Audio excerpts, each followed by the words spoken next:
Iran. At tatlong nuclear facility ng Iran ang binomba ng US military ayon kay President Donald Trump. Kabilang dyan ang pasilidad na dahil nasa ilalim ng lupa ay tinarget ng bombang kayang bumaon at sumabog sa ilalim na Amerika lang daw ang meron. Nakatutok si Mav Gonzalez. The U.S. military carried out massive precision strikes on the three key nuclear facilities in the Iranian regime. Iran's key nuclear enrichment facilities have been completely and totally obliterated. Hindi pa man tapos ang sariling deadline para umaksyon sa hidwaan ng Israel at Iran, inihayag na ni US President Donald Trump na binomba ng Amerika ang mga nuclear facility ng Iran sa Fordo, Natanz at Isfahan. Base sa ulat ng isang local media, sinabi ni Trump na 6 na bunker buster bombs ang inihulog ng militar sa Fordo, habang ang iba pang nuclear sites pinuntirya ng 30 Tomahawk missiles.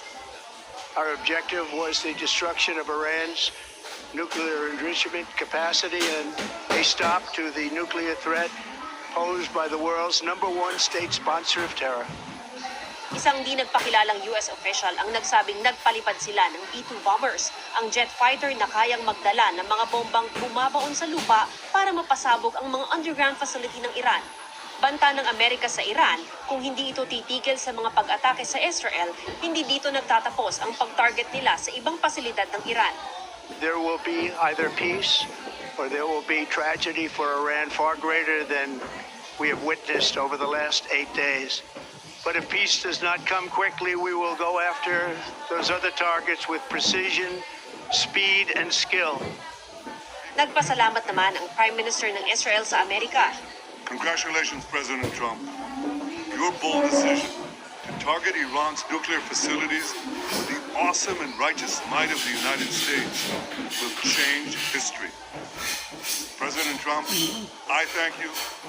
Naalarma ang Secretary General ng UN sa anyay banta sa kapayapaan at seguridad sa iba't ibang bansa.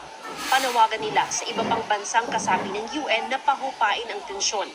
Nagpahayag din ng pagkabahala sa aksyon ng Amerika ang iba't ibang bansa.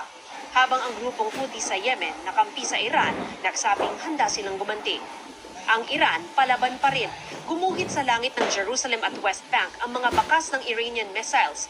Pero ayon sa kanilang Prime Minister, lubhang mapanganib ang nangyari. Sumulat na sila sa UN para kondinahin ang ginawa ng Amerika na anila paglabag daw sa UN Charter at International Law. Giit ng Iran, ang kanilang nuclear program ay para sa kapayapaan.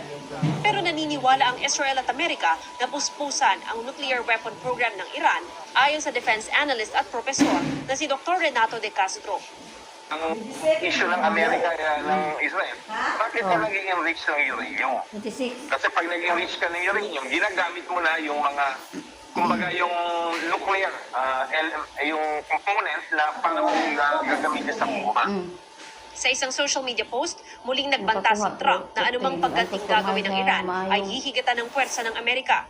Ayon sa mga defense analyst, ginawa lang ng Amerika ang sarili bilang target.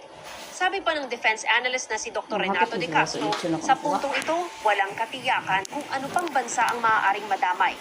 War is in the realm of uncertainty. Pag inumpisahan mo na talaga yung gulo, hindi mo malalaman kung paano magre-react yung kalaban pag sino yung papasok. Pero asahan na raw na maapektuhan nito ang mga OFW, pati na ang presyohan ng petrolyo. Para sa GMA Integrated News, Mav Gonzalez, nakatutok, 24 oras.